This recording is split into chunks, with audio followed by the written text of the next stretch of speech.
जब किसी महापुरुष का जन्म होना होता है तो वो होता है, और अगर उसके लिए कोई शत्रु भी पहरे लगा करके खड़ा हुआ हो तो वो उसकी भी आंखों में चकमा दे जाता है। और वो चकमा दिया सबसे पहले श्री कृष्ण ने गर्भ में ही आकर के चकमा देना शुरू किया। कैसे चकमा दिया?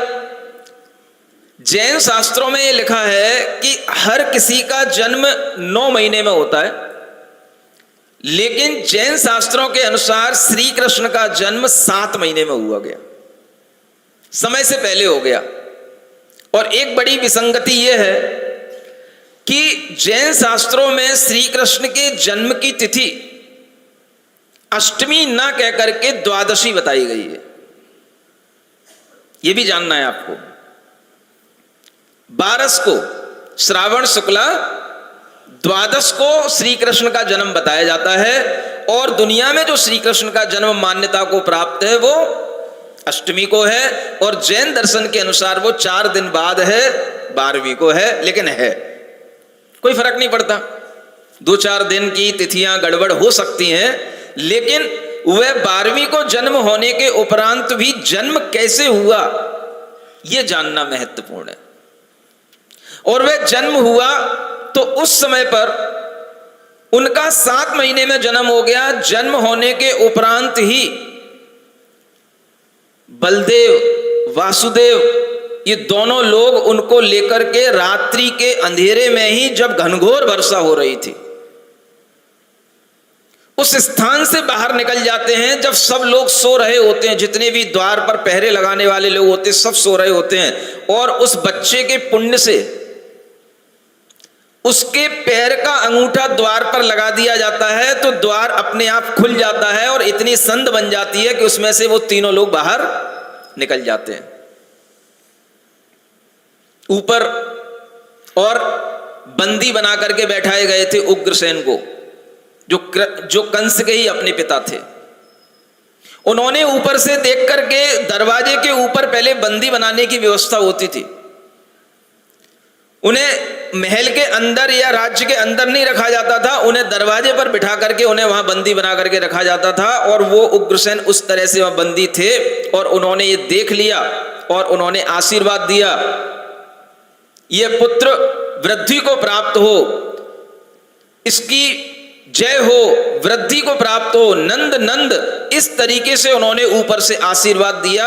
और नीचे बलदेव जो वासुदेव थे दोनों, उन्होंने कहा यह रहस्य खुलना नहीं चाहिए, इसी के माध्यम से आपको बंदी बनने से बचाया जाएगा, ये वह पुत्र है, इसलिए इस रहस्य को खुलना नहीं चाहिए।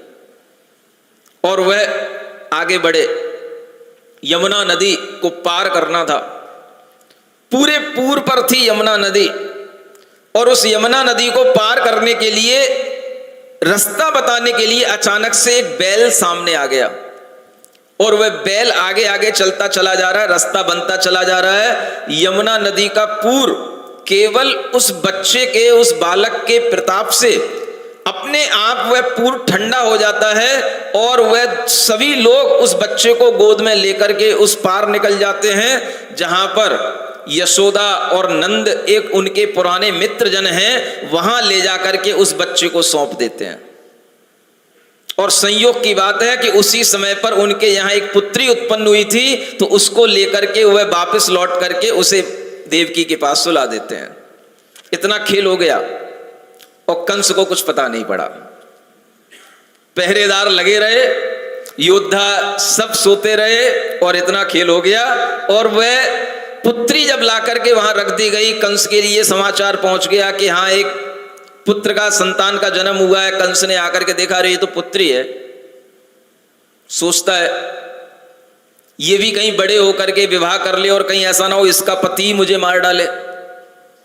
तो उसके मन में आता है इसको भी मार देना चाहिए। हाथ में उठा लेता है, फिर मारने के लिए तत्पर होता है। न जाने क्या उसको देख करके अपने मन में विचार आता है, बेटी है, मारना अच्छी बात नहीं है, असहाय को मारना राजा के लिए उचित नहीं होता है।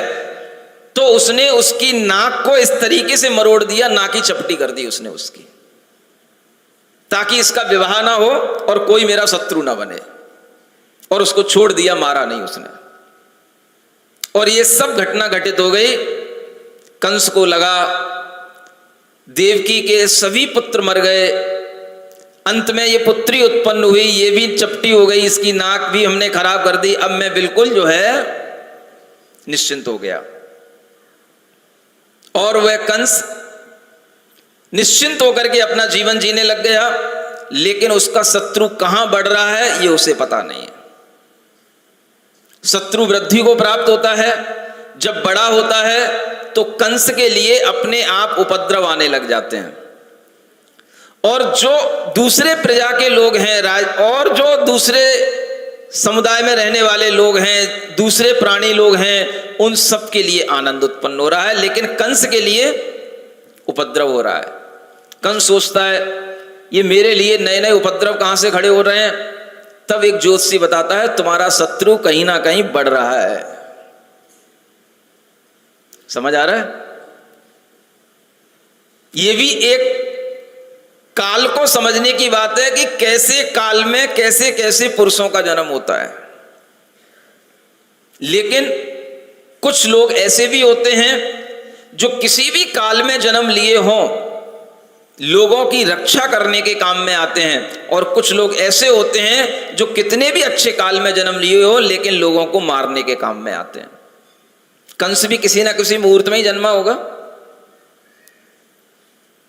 मुहूर्त महत्वपूर्ण नहीं होते हैं, व्यक्ति का पुण्य और पाप और उसकी वृत्तियां महत्वपूर्ण होती हैं कि वो किस वृत्ति का जीव है। और जब इस तरह की चीजें हमारे सामने आती हैं तब हमें ये समझ लेना चाहिए कि कोई भी हो, ना तो कभी हमारे सामने तीर्थंकर रहे हमेशा, ना कभी कृष्ण जैसे नारायण भी सामने रहे, सबको ये काया तो छोड़ करके जाना ही पड़ा।